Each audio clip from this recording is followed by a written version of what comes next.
Souvent, on mène une vie qui n'est pas la nôtre. Et on jette toute la responsabilité sur Satan parce qu'on veut vivre seulement pour plaire. Moi, j'ai observé la réalité du cœur des hommes et j'en ai tiré des leçons. Peu importe ce que tu vas faire sur la terre des hommes, si les gens décident de ne pas t'aimer, ils vont jamais t'aimer. Donc, si tu attends uniquement l'approbation des hommes pour définir tes priorités, tu vas échouer.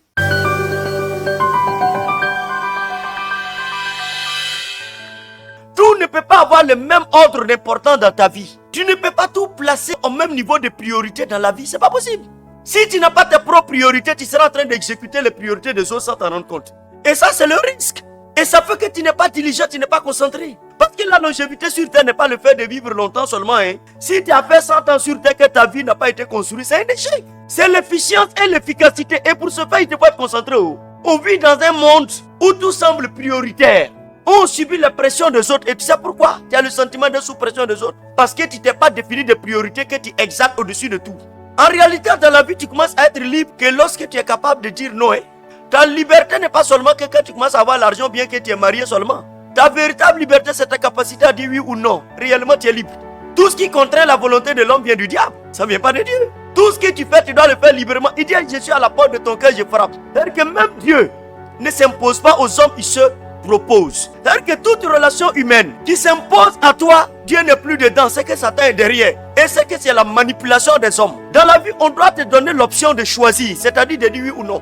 Toute situation devant laquelle tu es contraint à dire oui, sache qu'en réalité, tu es en train de saboter ta propre destinée, ça ne vient plus de Dieu. La meilleure façon de vivre, c'est de regarder ce qui arrive au débancier avant toi, parce que tu vas passer par là-haut. Mais je pose la question à quelqu'un, dites-moi la vérité. Il y a quelle dignité dans la misère et dans la pauvreté? À part l'humiliation perpétuelle, les blessures, et que ta parole te soit retirée en dignité. Tu es convaincu que si tu n'as rien, c'est pas grave. Insulte-moi sur la terre, ce n'est rien. Bien sûr.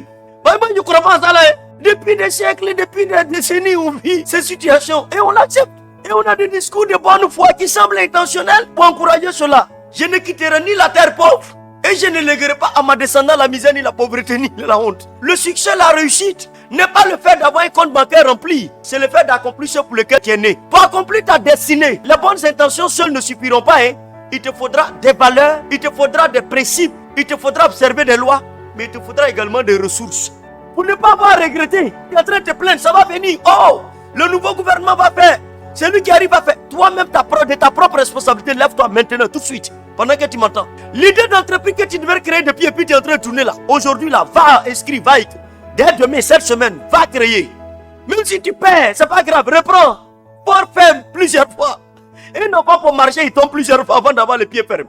Si c'est une minorité qui réussit dans ta famille où tu es le seul à réussir, mais écoute, tu es misérable. Ce qui t'empêche d'être concentré dans la vie et de définir des priorités, c'est que tu ne définis pas la nature de tes relations. Tout le monde est ton ami, tout le monde est ton camarade. Tu connais tout le monde. Ouvre ton téléphone et regarde. Sur 1000 contacts, tu es sûr qu'il y a 10 qui te sont productifs. Il ne s'agit pas d'être connu. Tout l'Égypte peut ne pas te connaître. Mais le jour où tu rencontres Pharaon, l'Égypte est obligée de se soumettre à tes pieds. Ça dépend de qui te connaît. Et qui toi tu connais et qui te valorise. Il y a des environnements qu'il y a dans la vie, tu ne peux pas être valorisé. Il y a des personnes qui méprisent tes dons, tes talents et tes efforts dans la vie. Ton milieu et la nature de tes relations va définir ta capacité à être diligent et à définir des priorités, à être concentré dans la vie. Les gens vous disent que tu es orgueilleux, c'est pas grave, laisse-les dire. Parce que quand tu joues pour payer tes factures, ils sont pas là. Chacun mène ses luttes. Laissez-moi vous dire la vérité, ça va vous choquer. C'est le jour où j'ai été approché de l'opinion des autres que j'ai pris ma liberté en main. Seulement, il faut mener la vie de telle sorte que ta vie ne soit pas un drame pour les autres en respectant leurs droits. Et au regard de ton éducation, d'ailleurs, il y a des choses que tu ne peux pas faire.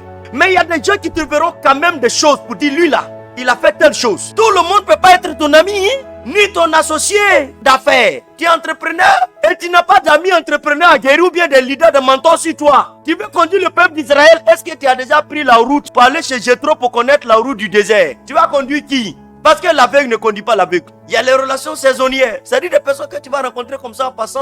Vous êtes rencontrés peut-être, n'est-ce pas, au marché, vous êtes salués à l'hôpital. Bon, et puis la personne t'a donné une information bien t'aider. Et puis vous avez gardé le contact pour un temps.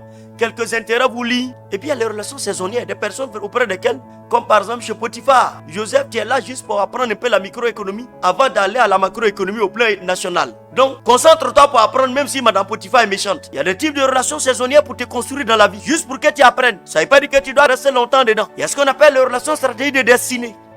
On le dit, le malin entre parfois le juste, mais l'éternel en délivre toujours. Tu vas connaître des difficultés, mais ce n'est pas la fin du monde. Lève-toi et avance. Même les milliardaires ont des problèmes. Ils ont même plus de problèmes que toi et moi. Donc c'est la vie qui est comme ça, tu es déjà né. Et il va affronter les réalités de ton existence.